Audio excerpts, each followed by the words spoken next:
Hello everyone, welcome to day 5 of my history class. और इस class में हम आज मौर्यन एम्पायर से रिलेटेड क्वेश्चंस डिस्कस करने वाले हैं। और इस मौर्यन एम्पायर के बारे में हम थोड़ा सा डिटेल में डिस्कस करेंगे। थोड़े क्वेश्चंस थोड़े से डेप्थ के अंदर होंगे, कुछ एक क्वेश्चंस, सारे नहीं। देखा ऐसा जा रहा है कि अब सारे के सारे कॉम्पिटिटिव एग्जाम्स जो भी हैं ये थोड़ा सा आपके डेप्थ के अंदर नॉलेज टेस्ट कर रहे हैं, क्योंकि कॉम्पिटिशन इतना बढ़ गया है। इसलिए हमारी भी प्रिपरेशन उस हिसाब से होनी चाहिए। इसलिए कुछ एक क्वेश्चंस हम डेप्थ के अंदर कवर करेंगे। तो पहला question, who was the last Mauryan ruler? अंतिम मौर्य शासक कौन था? पहला ऑप्शन बृहद्रथ, दूसरा पुष्यमित्र, तीसरा बिंदुसार या चौथा काल अशोक। तो आपका आंसर है option number A, Brihadratha. Brihadratha was the last Mauryan emperor. He was assassinated in 184 BCE by his Brahmin commander-in-chief Pushyamitra Shunga, who established the Shunga dynasty. तो बृहद्रथ जो थे, इनका 184 ईसा पूर्व के अंदर असैसिनेशन कर दिया गया, इनकी हत्या कर दी गई। किसके द्वारा? इनके ब्राह्मण सेनापति पुष्यमित्र शुंग के द्वारा, जिन्होंने की शुंग वंश की स्थापना की थी। In which year Ashoka acceded the throne? Ashoka ने किस वर्ष में गद्दी संभाली थी? तो ये इसका करेक्ट आंसर है आपका ऑप्शन नंबर सी, 273 बीसीई, 273 ईसा पूर्व। Ashoka was the greatest Mauryan ruler. Before becoming king, he was the governor of Takshila and Ujjain. His rule extended to the whole of subcontinent except the extreme south. तो ये जो था सबसे महान मौर्य राजा जो थे वो ये थे अशोक। ये राजा बनने से पहले तक्षशिला और उज्जैन के ये गवर्नर थे, और इनका जो राज्य था ये लगभग जो अपने इंडियन जो सब कॉन्टिनेंट है उसमें पूरे में फैला हुआ था, एक्सेप्ट कि ये एक्सट्रीम साउथ में। Who was the first Indian ruler to unite the whole North India and bring it under one administration? पूरे उत्तर भारत को एकजुट करने वाला तथा इससे एक प्रशासन के अंतर्गत लाने वाला पहला भारतीय शासक कौन था? ए अशोक, बी चंद्रगुप्त मौर्य, सी महापद्मनंद या डी कनिष्क। तो आपका करेक्ट आंसर है Chandragupta Maurya. Chandragupta Maurya was the first Indian ruler to unite the whole North India. Both trade and agriculture flourished. ये फ्लोरिस्ट नहीं, फ्लोरिस्ट आएगा। During his reign, weights and measures were standardized, money came into use, and sanitation and famine relief measures were undertaken by the states. तो चंद्रगुप्त मौर्य, जैसे आपको ध्यान होगा कि ये मौर्य वंश की स्थापना चंद्रगुप्त मौर्य ने की थी, और इन्होंने ही लगभग नॉर्थ इंडिया को, पूरे नॉर्थ इंडिया को पहली बार यूनाइट किया था, जो ये व्यापार और कृषि इनके अंदर बहुत ही ज्यादा उन्नत करे। वेट्स और मेजर्स जो थे, ये वजन के माप करने वाले, इनका जो स्टैंडर्डाइजेशन हुआ, पैसों का चलन हुआ। लेकिन जो सबसे इंपॉर्टेंट चीज है कि जो ये अकाल के राहत के बारे में के प्रति ये जो राज्य ने कदम उठाए थे, आपको ध्यान होगा मैंने कल आपको बताया था कि चंद्रगुप्त मौर्य के टाइम जब भगवान महावीर की मृत्यु होगी, उसके बाद एक भीषण अकाल पड़ा था, जिसकी वजह से कि जैन के दो पंथ बन गए थे, दिगंबर और श्वेतांबर। तो ये उसके बारे में है कि फिर जो ये राज्य था उसने अकाल के जो राहत के लिए काफी कदम उठाए थे। Which was the last edict to be issued by Ashoka? Ashok द्वारा जारी किया गया अंतिम अभिलेख कौन सा था? ये आगे पद की जगह से आप अभिलेख कर लीजिए। लेख कौन सा था? तो क्या कलिंग अभिलेख, भब्रू अभिलेख, स्तंभ अभिलेख सातवां, या महारानी का अभिलेख? तो आपका सही आंसर है सातवां स्तंभ अभिलेख। ये there are 7 pillar edicts in total. The 7th pillar edict is the last edict to be issued by Ashoka. ये एडिक्ट नहीं, एडिक्ट आएगा यहां। Pillar edicts are appendices to the rock edicts. Kaling edicts mention about the Kaling War and the new system of administration after the war. Babru edict talks about Ashoka's faith in Buddhism. Queen's edict refers to Karuvaki, the second queen of Ashoka and mother of his son Tivala. तो देखिए कुल मिला के आपके 7 स्तंभ अभिलेख हैं, और ये सारे सारे सातों स्तंभ अभिलेख क्या काम करते हैं? जो ये शिलालेख अभिलेख है उनके परिशिष्ट की तरह काम करते हैं। और ये जो कलिंग वाला जो अभिलेख है, ये बताता है कलिंग युद्ध के बारे में और युद्ध के बारे में, जो युद्ध के बाद में जो इन्होंने नया शासन का जो तरीका अपनाया उसके बारे में। बब्रू जो अभिलेख है ये बताता है जो अशोक थे उनका जो बौद्ध धर्म में जो विश्वास था उसके बारे में। और जो महारानी का अभिलेख है ये बताता है कारुवाकी के बारे में। ये अशोक की दूसरी पत्नी थी और उनके बेटे तिवला की मां थी। In whose court did Antiochus first sent his ambassador Deimachus. Antiochus प्रथम ने अपने दूत डेमेकस को किसके दरबार में भेजा था? तो इसका करेक्ट आंसर है आपका Bindusara. In whose court did Ptolemy send his ambassador Dionysius. तो इसका भी आंसर आपका है Bindusara. Who among the following rulers patronized the Ajivika sect. Ajivika संप्रदाय को निम्न में से किस शासक ने संरक्षण प्रदान किया था? चंद्रगुप्त मौर्य, अशोक, बिंदुसार या कनिष्क? तो इसका करेक्ट आंसर है बिंदुसार। चंद्रगुप्त मौर्य ने संरक्षण दिया था जैन धर्म को, अशोक ने दिया था बौद्ध धर्म को, बिंदुसार ने दिया आपके आजीविका जो पंथ है उसको, और कनिष्क है जो कुषाण डायनेस्टी के, कुषाण वंश के, उन्होंने दिया था संरक्षण जो बौद्ध धर्म का महायान जो संप्रदाय या पंथ है उसको। हु इनॉग्रेटेड द धम्म यात्राज? गौतम बुद्धा, अशोका, आनंदा या नागसेना? धम्म यात्राओं का उद्घाटन किसने किया था?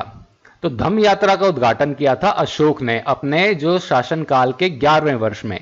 Ashoka inaugurated the Dhamma yatra from the 11th year of his reign by visiting Bodh Gaya. He also appointed Dhamma Mahamatras to spread the message of Dhamma. तो जैसा मैंने बताया 11वें वर्ष में किया था, बोध गया जाके किया था, और इन्होंने धम्म महामात्रा जो थे उनको भी अपॉइंट किया था ताकि ये धम्म के संदेश को जगह जगह फैला सकें। Which major rock edict prohibits animal sacrifice? कौन सा प्रमुख चट्टान अभिलेख पशु बलि को प्रतिबंधित करता है? तो यह है major rock edict first. There are 14 major rock edicts. They tell about Ashoka's principle of government and policy of Dhamma. Major Rock Edict fourth talks about non-violence and courtesy to all religions. Major Rock Edict 7 talks about tolerance among all sects, and the 8th one talks about Dhamma Yatras. तो कुल 14 शिलालेख हैं जो कि बताते हैं कि अशोक का जो राज्य की क्या पॉलिसी थी और उसके धर्म की क्या पॉलिसी थी। और जो चौथा जो शिलालेख है ये बताता है अहिंसा के बारे में और सभी जो धर्म है उनका ये अभिवादन करता है। 7वां बात करता है जो सहिष्णुता सभी पंथों के बीच में, और 8वां बात करता है धम्म यात्रा के बारे में। Where was the single lion capital found? एकल सिंह स्तंभ शीर्ष कहां पाया गया था? तो ये पाया गया था आपका रामपुरवा में। सारनाथ में आपको 4 लाइन पाया गया था, ध्यान रखिएगा ये एक चीज को। Single line capital was found at Rampurva and Laurier Nandangarh. 4 line capital was found at Sarnath and Sanchi. Carved elephant was found at Dholi and engraved elephant was found at Kalsi. तो जैसा मैंने बताया कि एकल वाला जो पाया गया था वो रामपुर और लॉरियर नंदनगढ़ में पाया गया। 4 सिंह वाला जो पाया गया वो सारनाथ और सांची में पाया गया, और जो तराशा हुआ हाथी पाया गया धौली में, और उकेरा हुआ हाथी पाया गया कलसी में। Who was the Gopa under Mauryan administration? Maurya प्रशासन में गोपा कौन हुआ करता था? तो गोपा हुआ करता था पुरोहित या फिर मुख्य पुजारी, chief priest. Gopa was the chief priest और पुरोहित। The crown prince was known as Yuvaraj. Commander in chief was known as the Senapati. Who was Chandragupta Maurya? What was Chandragupta Maurya called by Greek scholars? Chandragupta Maurya को ग्रीक विद्वानों के द्वारा क्या कहा गया था? तो चंद्रगुप्त मौर्य को कहा गया था सैंड्रोकोट्स। सैंड्रोकोट्स या एंड्रोकोट्स दोनों में से कुछ भी कह दीजिए। और एमिट्रोकेट्स कहा गया था, ये कहा गया था इसको बिंदुसार को। Chandragupta Maurya was called Sandrocottus या और Androcottus and Bindusara was called Amitrochates. Which of the following act as appendices to rock edicts? निम्न में से कौन से चट्टान अभिलेखों के लिए परिशिष्ट का कार्य करते हैं? ये मैंने आपको थोड़ी देर पहले ही बताया था। इसका करेक्ट आंसर है पिलर एडिक्ट्स, यानी कि स्तंभ लेख। Barabar cave edicts talk about the donation to Ajivikas. जो बाकी 3 ऑप्शन है उनको डिस्कस कर रहा हूं मैं। Nigali Sagar edict records the fact of Ashoka having visited Konagamana stupa. तो जो ये बारबरा के जो गुफा के जो अभिलेख हैं वो बात करते हैं आजीविका जो पंथ है उनको जो दान दिया था उसके बारे में, और नीलगली सागर जो अभिलेख है ये इस तथ्य को रिकॉर्ड करता है कि अशोक कोन्नमगढ़ स्तूप जब गए थे उसके बारे में आपको बताता है। Who wrote the book Mudrarakshasa. Mudrarakshasa पुस्तक किसने लिखी थी? तो यह पुस्तक लिखी थी विशाख दत्त ने। चाणक्य ने कौन सी लिखी थी? अर्थशास्त्र लिखी थी। हेमचंद्र ने कौन सी लिखी थी? ये परिशिष्ट पर्वन लिखी थी। The Mudrarakshasa is a Sanskrit language play by Vishakhadatta that narrates the ascent of the king Chandragupta Maurya to power in India. Chanakya wrote Arthashastra, Hemachandra wrote Parishishta Parvan. It is a 12th century Sanskrit mahakavya which details the histories of the earliest Jain teachers। तो मुद्र राक्षस तो जो है संस्कृत नाटक है जो बताता है कि चंद्रगुप्त मौर्य ने कैसे गद्दी पे आए। चाणक्य ने अर्थशास्त्र लिखी और हेमचंद्र ने लिखी परिशिष्ट पर्वन, जो कि एक 12वीं सदी का संस्कृत महाकाव्य है, जो कि ऐतिहासिक जो इतिहास में जो भी सबसे पहले जैन गुरु हुए उनके बारे में बताता है। According to the Buddhist text Dipavamsa, who among the following brothers of Ashoka was left alive by him. बौद्ध ग्रंथ दीप वंश के अनुसार अशोक ने अपने निम्न में से किस भाई को जीवित छोड़ दिया था? ए सुशीमा, बी तिस्सा, सी दोनों, डी दोनों में से कोई सही नहीं। तो करेक्ट आंसर है Tissa. Buddhist text Deepvasam says that Ashoka usurped the throne after killing 99 brothers, leaving only the youngest one alive whose name was Tissa. The struggle for power lasted for 4 years.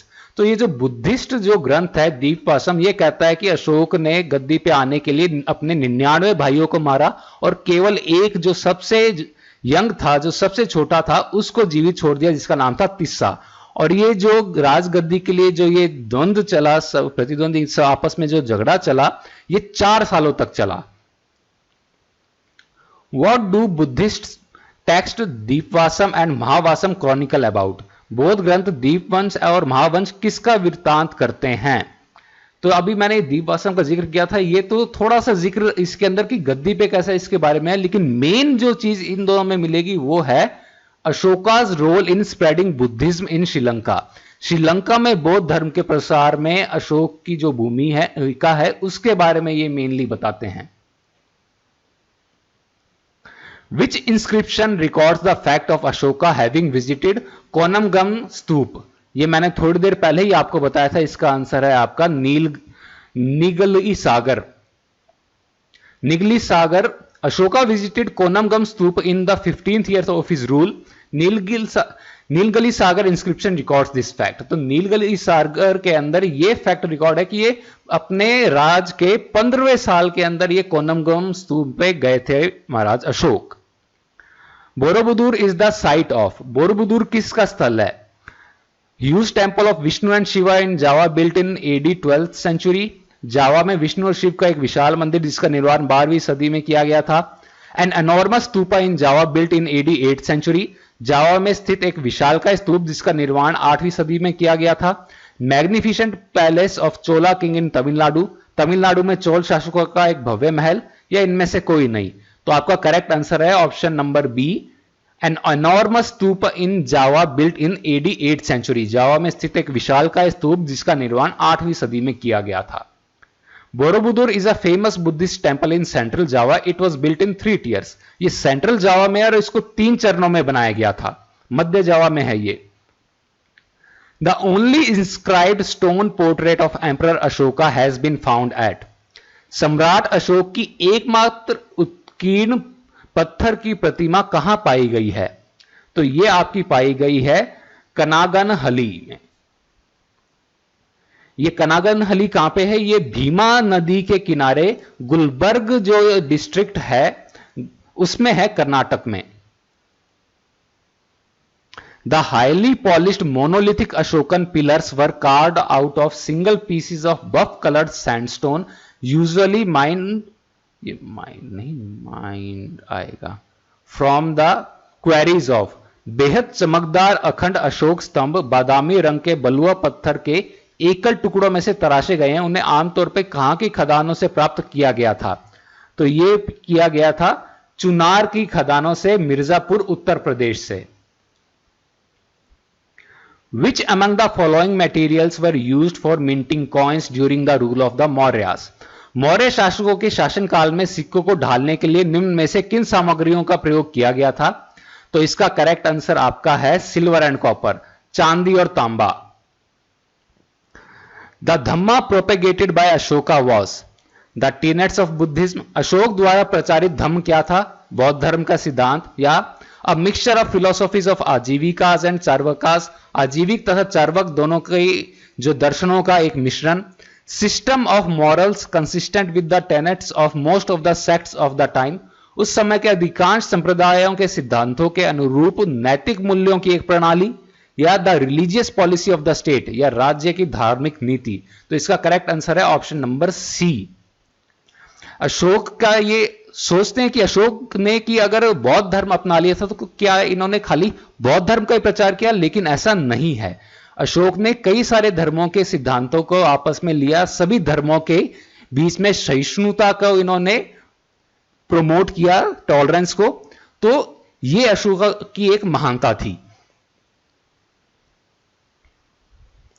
Ashokan inscriptions of Manshera and Shahabazgadi are written in। Mansehra तथा शाहबजगढ़ी के अशोक शिलालेख लिखे गए हैं।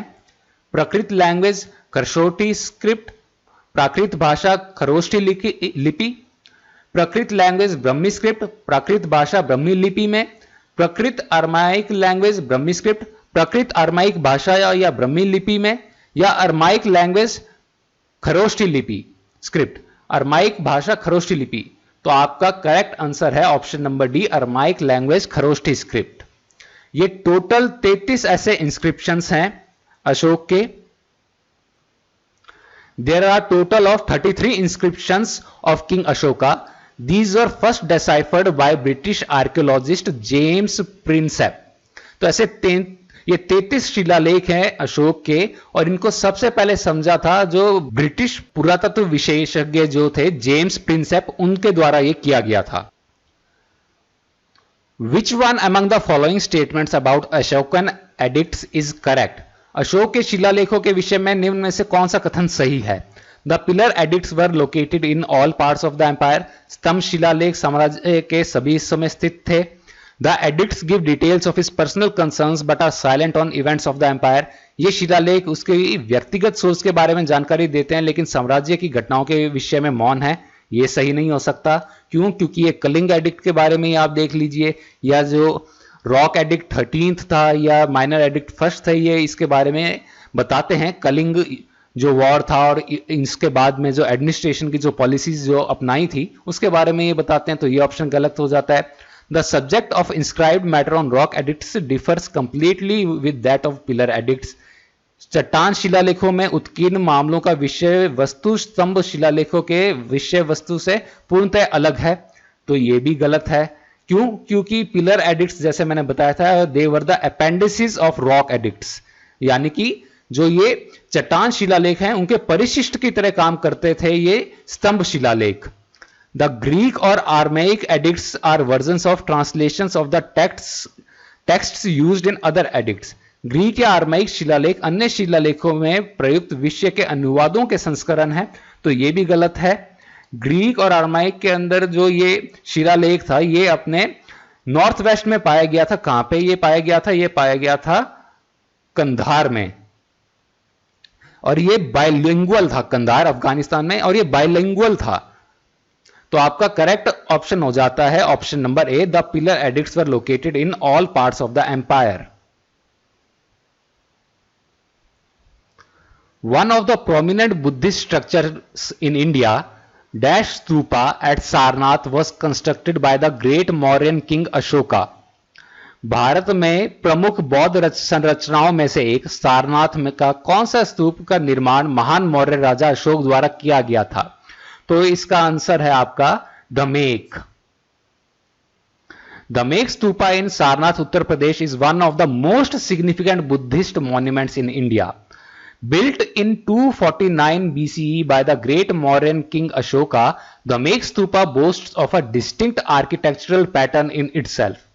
History mentions that Emperor Ashoka, who took several measures to spread the Buddha's message of love and compassion through his vast empire, had embarked on a tour to Sarnath around 234 BC, and thereupon he erected the Dhamek Stupa at Sarnath. It was around that time he built the Dhamek Stupa at Sarnath and several other monuments to commemorate his pilgrimage at Sarnath. जो ये सारनाथ का धमेक स्तूप है, ये जो बौद्ध धर्म के जो स्मारकों में से सबसे मुख्य है, जो कि 249 ईसा पूर्व के अंदर बनाया गया था अशोक के द्वारा। अशोक जो कि सारनाथ में गए थे 234 ईसा पूर्व में बुद्ध का जो प्रेम और जो दया का संदेश है उसे फैलाने के लिए, और वहां पे इन्होंने फिर ये धमेक स्तूप की स्थापना की थी।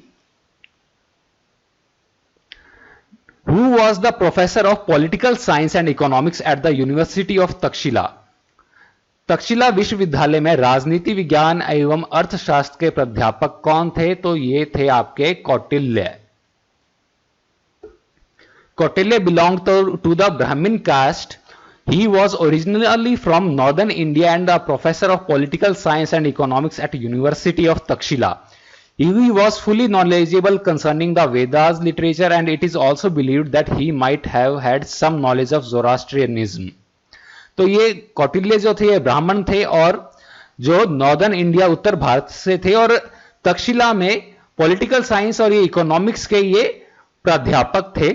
इनको वेदों का अच्छा ज्ञान था, और ये भी कहा जाता है कि जो ज़ोरास्ट्रियनिज्म जो ये पारसी धर्म है उसका भी इन्हें कुछ ज्ञान था। Which among the following pillars shows the rock cut pillars? निम्नलिखित में से कौन से स्तंभ शैल कर्तित स्तंभों को दर्शाते हैं? आर्किमेनियन pillars, Gothic pillars, Mauryan pillars या पर्शियन पिलर्स? तो आपका करेक्ट आंसर है Mauryan pillars. Even though constructing pillars are very old, Mauryan pillars are different from the pillars in the other parts of the world, like Achaemenian pillars, as they are rock-cut pillars, thus displaying the carver's skills. Stone pillars were erected all over the Mauryan Empire. ये स्तंभ बनाना कोई बहुत ही पुरानी चीज थी, ये स्तंभ बनाना कोई नई बात नहीं थी, लेकिन जो ये मौर्य जो स्तंभ थे ये अपने आप में ये अलग थे, क्योंकि ये शैल कर्तित स्तंभ हुआ करते थे। The Mauryan capital found in Sarnath is known as, Sarnath में पाए जाने वाले मौर्य स्तंभ शीर्ष को किस नाम से जाना जाता है? तो ये जाना जाता है लायन फोर हेडेड कैपिटल, सिंह चतुर्मुख स्तंभ शीर्ष। The lion capital of Ashoka is a sculpture of 4 Asiatic lions standing back to back on an elaborate base that includes other animals. A graphic representation of it was adopted as the official emblem of India in 1950. तो ये जो 4 सिंह वाला जो ये स्तंभ है इसको हमने 1950 में अपने जो ऑफिशियल नेशनल एम्बलम की तरह यूज लिया था। Dash is an epic poem in the Sanskrit Mahakavya style on the life and nirvana of Gautama Buddha by Ashwagosha. अश्वघोष द्वारा रचित एक संस्कृत महाकाव्य कौन सा है जिसमें बुद्ध के जन्म एवं निर्वाण की प्राप्ति का वर्णन है? तो अश्वघोष ने जो बुक लिखी थी उसका नाम है Buddhacharit. Option A Buddha Charit.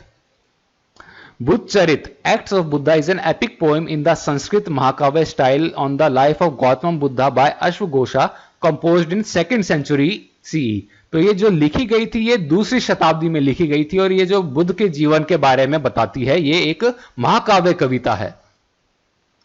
Who among the following also has had the name देवनाम Priyadasi? निम्न में से किसका अन्य नाम देवनाम प्रियदसी था? तो ये नाम था आपके मौर्यन किंग अशोक का, मौर्य शासक अशोक का। देवनाम प्रिय, प्रियदर्शी भी कहा जाता है। इसका मतलब है कि बिलव्ड ऑफ द गॉड्स, जो देवताओं का जो प्रिय हो। Which of the following would be the most accurate description of the Mauryan monarchy under Ashoka? Ashok के नेतृत्व में मौर्य साम्राज्य की सर्वाधिक सटीक व्याख्या निम्न में से कौन सी है? एनलाइटेंड डेस्पोटिज्म, प्रबुद्ध तानाशाही, सेंट्रलाइज्ड ऑटोक्रेसी, केंद्रीकृत एकतंत्र, ओरिएंटल डेस्पोटिज्म, प्राच्य तानाशाही या गाइडेड डेमोक्रेसी यानी कि मार्गदर्शित लोकतंत्र। तो इसका करेक्ट आंसर है आपका enlightened despotism. Despotism is a form of government in which a single entity rules with absolute power. However, in an enlightened absolutism, it is also known as benevolent despotism, absolute monarchs use their authority to institute a number of reforms in the political systems and societies of their countries. तो क्या होता है ये despotism जो होता है, इसके अंदर जो ये तानाशाही जो है, इसके अंदर क्या है, एक ही बंदा के पास बहुत ज्यादा शक्ति होती है। लेकिन जो प्रबुद्ध जो तानाशाही है, इसके अंदर क्या होता है कि ये जो आपका जो शासक होता है ये उदार होता है और ये कई सारे इसके आपके जो सोसाइटी है उसके अंदर रिफॉर्म्स लेके आता है। In Mauryan dynasty Kalinga war took place in the year. Maurya वंश में कलिंग युद्ध किस वर्ष में हुआ था? तो यह हुआ था आपका 261 ईसा पूर्व में। In the Mauryan dynasty, Kaling War took place in the year 261 BC. The Kaling War fought between the Mauryan Empire under Ashoka the Great and the state of Kalinga, Odisha. It was fought in 262 to 261 BC. The Kaling War is one of the major and bloodiest battles in the history of India. तो ये लड़ा गया था कलिंग और ये मगध, ये जो empire था मौर्यन एम्पायर अशोका के अंदर, कलिंग जो कि मॉडर्न डे उड़ीसा है, और यह अब तक का सबसे ज्यादा खूनी युद्ध था। The monk who influenced Ashoka to embrace Buddhism was. वह भिक्षु कौन था जिसने अशोक को बौद्ध धर्म अपनाने के लिए प्रेरित किया था? तो वो था Upagupta. He was a Buddhist monk. According to some stories he was the spiritual teacher of Ashoka and great Mauryan emperor. Upagupta's teacher was Sanavasi, who was disciple of Ananda, the Buddha's attendant. तो क्या था, ये कहा जाता है कि ये मौर्य जो राजा अशोक थे उनके ये गुरु थे उपगुप्त, और उपगुप्त के गुरु थे सनवासी, और सनवासी जो थे वो किसके शिष्य थे? वो आनंद के शिष्य थे। जो आनंद जो थे वो जो भगवान बुद्ध थे उनके सेवक थे।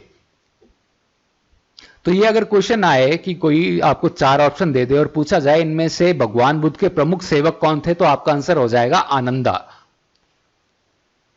The Greek ambassador sent to Chandragupta Maurya court was. Chandragupta Maurya के दरबार में भेजा गया ग्रीक दूत कौन था? तो वो था आपके Megasthenes. Megasthenes was the author of work Indica. He was an ambassador of Seleucus I to Chandragupta Maurya in Pataliputra. Megasthenes Indica is the first well-known Western account of India, and he is regarded as one of the founders of the study of Indian history in the West. He is also the first foreign ambassador to be mentioned in the Indian history. तो मेगास्थनीज को Seleucus first ने भेजा था चंद्रगुप्त मौर्य के दरबार में अपने दूत की तरह। इसने मेगास्थनीज ने बुक लिखी थी इंडिका, जो कि पहली कोई किताब जानी जाती है जो भारत के बारे में लिखी हो, किसी वेस्टर्न जो कि दक्षिण से जो आए हुए किसी इंसान ने जो लिखी हो। और ये माना जाता है कि यही पहली जो मतलब इंडियन हिस्ट्री जो पढ़नी स्टार्ट हुई थी वो यहीं से स्टार्ट हुई थी, जो मेगास्थनीज की इंडिका से।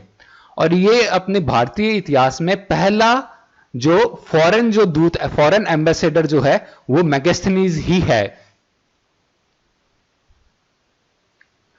अर्थशास्त्र वॉज रिटन बाय। अर्थशास्त्र किसके द्वारा लिखी गई थी? तो अर्थशास्त्र लिखी गई थी आपके Kautilya. The Arthashastra is an ancient Indian treatise on statecraft, economic policy and military strategy, which identifies its author by the names Kautilya and Vishnugupta, both names that are traditionally identified with Chanakya. Because of its harsh political pragmatism, the अर्थशास्त्र has been compared to Machiavelli's The Prince. तो अर्थशास्त्र जो है ये प्राचीन भारतीय लेख है किसके ऊपर? राजकला, इकोनॉमिक पॉलिसी यानी कि आपके अर्थव्यवस्था और जो है युद्ध कला के ऊपर, और इसके जो ऑथर है उसका नाम कौटिल्य या विष्णुगुप्त माना जाता है। विष्णुगुप्त या कौटिल्य दोनों चाणक्य के ही नाम थे। और अर्थशास्त्र की कंपैरिजन किया जाता है मैकियावेली की द प्रिंस से, इसलिए चाणक्य को अपने भारत का मैकियावेली भी कहते हैं।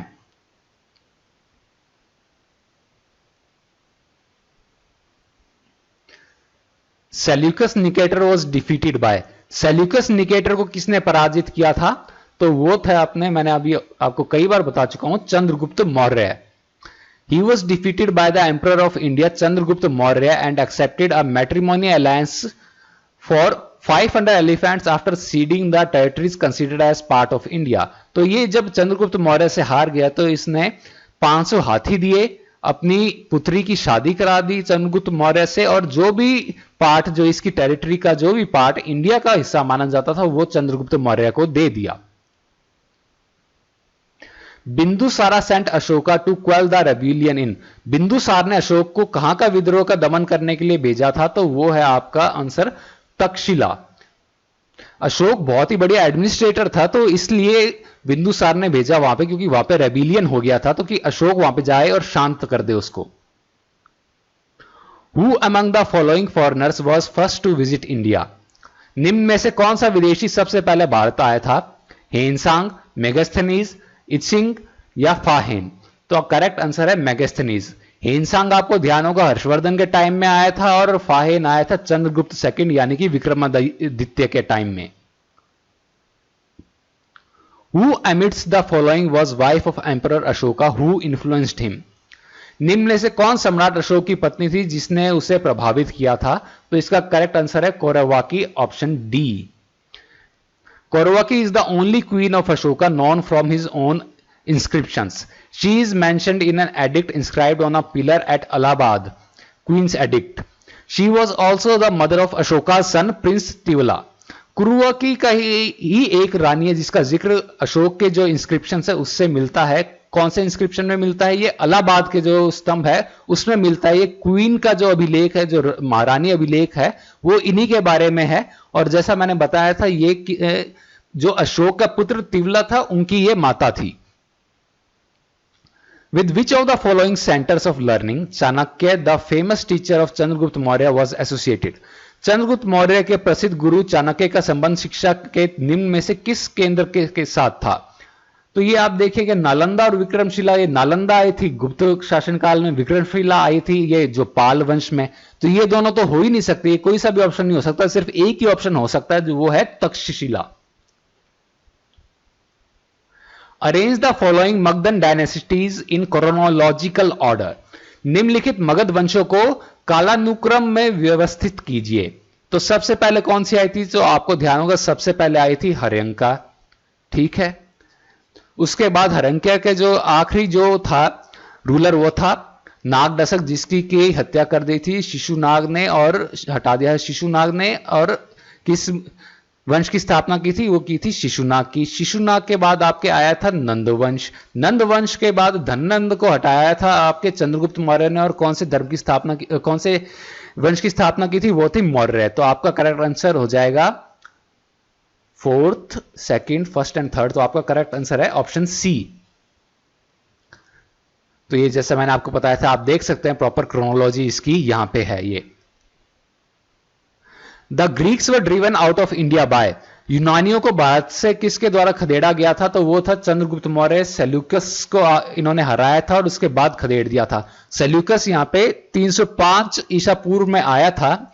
Seleucus Nicator in the year 305 BC came to India and apparently occupied territory as far as the Indus and eventually waged a war with Mauryan Emperor Chandragupta Maurya. His Indian campaign, however, was a failure. तो ये 305 ईसा पूर्व में आया और यहां सिंधु नदी तक इसने जो है मतलब कि टेरिटरीज को जीत लिया और चंद्रगुप्त मौर्य के खिलाफ युद्ध छेड़ दिया, लेकिन ये युद्ध में हार गया और यहां से इसे जाना पड़ा। Which of the following dynasty succeeded the Mauryas? Maurya वंश का अनुगामी निम्न में से कौन सा वंश था? तो वो आपका कौन सा था? वो था शुंग। वंश। पुष्यमित्र शुंग ने इसको फाउंड किया, एस्टेब्लिश किया था। The Shunga empire was an ancient Indian dynasty from Magadha that controlled vast areas of Indian subcontinent from around 187 to 78 BCE. It was established by Pushyamitra Shung, who murdered the last Mauryan king Brihadratha. तो बृहद्रथ की हत्या करके पुष्यमित्र शुंग ने 187 ईसा पूर्व में शुंग जो वंश है उसकी स्थापना की थी, जो कि 78 ईसा पूर्व तक चला था। Which one of the following is the principal source of information on the Ashoka's campaign against Kalinga?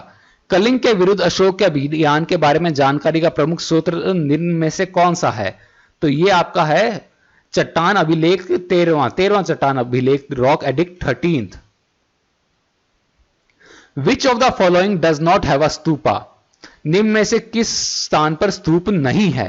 तो वो आपका करेक्ट आंसर है रांची। बाकी तीनों जगहों पे स्तूप है। The great stupa at Sanchi was built by Mauryan Emperor Ashoka.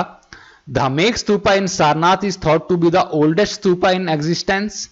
The stupa at Bharut is between Allahabad and Jabalpur, situated in the erstwhile Nagaur state of Madhya Pradesh. तो जो सांची का जो महान स्तूप है, ये कहा जाता है कि ये अशोक महान ने बनाया था। दमेक स्तूप कहा जाता है कि ये सबसे पुराना स्तूप है, और ये बरहुत का जो स्तूप है ये इलाहाबाद और जबलपुर के बीच में है। कहां पे? ये भूतपूर्व नगौड़ जो राज्य है मध्य प्रदेश के अंदर, वहां पे है। Ashoka spread Buddhism all over India and Ceylon by. Ashoka ने समूचे भारत और सेलोन में बौद्ध धर्म का प्रचार कैसे किया था? सेलोन मतलब कि आज मॉडर्न डे श्रीलंका, ये ध्यान रखना आप। तो कैसे किया था प्रचार? टीचिंग्स एंड तीर्थन्स, त्रिरत्न की शिक्षा देके, सेंडिंग द धर्म महामात्रास, धर्म महामात्रों को भेजकर, वेजिंग वॉर, युद्ध छेड़कर, या बिकमिंग अ बुद्धिस्ट मॉन्क, या बौद्ध भिक्षु बनकर। तो करेक्ट आंसर है इसका सेंडिंग द धर्म Mahamatras. In which rock edict Ashoka mentions about the casualties of Kalinga war and declares the renunciation of war? Kalinga युद्ध में हुई हताहतों तथा युद्ध त्याग की घोषणा का उल्लेख अशोक ने किस चट्टान अभिलेख में किया है? तो जैसे वो था मेजर रॉक एडिक्ट 13 था, लेकिन वो तो ऑप्शंस में नहीं है। तो और कौन से के अंदर था? तो ये दूसरा जो है ये था माइनर रॉक एडिक्ट फर्स्ट। मैंने ये क्वेश्चन इसीलिए यहां पे दिया है और कुछ गैप के बाद दिया है ताकि आपको ये दोनों याद हो जाएं।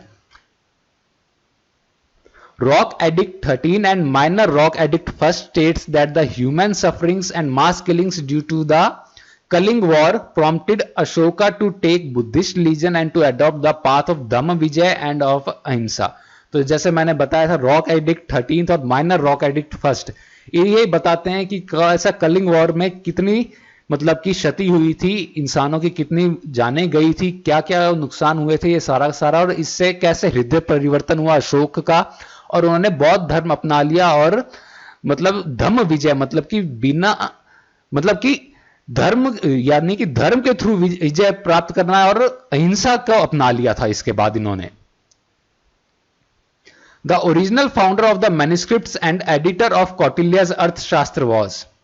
कौटिल्य की अर्थशास्त्र की पांडुलिपि के वास्तविक खोजकर्ता तथा संपादक कौन थे? तो वो थे आपके आर समाजशास्त्री। ये इन्होंने 1905 में इनकी ये डिस्कवरी कर ली थी। In 1905 R Ramashastri discovered and R Shamasastry आएगा, रमाशास्त्री नहीं, Shamasastry discovered and published the Arthashastra an ancient Indian treatise on statecraft. He transcribed, edited and published the Sanskrit edition in 1905. He proceeded to translate it into English, publishing it in 1915. तो 1905 में इनको ये मिले थे ये, और इन्होंने इसे पब्लिश कर दिया। 1909 में इन्होंने इसका संस्कृत का जो संस्करण है वो पब्लिश मतलब कि जो पब्लिश कर दिया, और 1915 में इसका इंग्लिश का भी ये इन्होंने एडिशन पब्लिश कर दिया। Which script was used in Ashoka's inscriptions? ब्रह्मी, देवनागरी, गुरुमुखी या संस्कृत? तो करेक्ट आंसर इनमें से हो गया ब्रह्मी। Most of Ashokan inscriptions in the eastern parts of the Mauryan Empire were written in Magadhi language using the Brahmi script. Kharosthi script was used in the north western parts of his empire. The Brahmi script was deciphered in 1837 by James Prinsep. तो ये eastern जो part है, पूर्वी जो भाग है Magadh empire का, उसमें मगधी भाषा यूज ली गई है इनके अंदर इंस्क्रिप्शंस में, और ब्रह्मी जो लिपि है वो इस्तेमाल की गई है। भाषा मगधी है, लिपि ब्रह्मी है। और जो नॉर्थ वेस्ट जो है पार्ट, उसके अंदर खरोष्टी जो लिपि है वो इस्तेमाल की गई है। और ब्रह्मी स्क्रिप्ट को सबसे पहले समझा था 1837 में जेम्स प्रिंसेप ने। The capital of Mauryan kingdom was located at. Maurya समाज की राजधानी कहां स्थित थी? तो यह स्थित थी आपकी पाटलिपुत्र में। पाटलिपुत्र जो कि पटना का प्राचीन नाम था। तो फिर इसी के साथ हमारी आज की क्लास खत्म होती है। आई होप आपकी इस क्लास में मजा आया होगा। Thank you.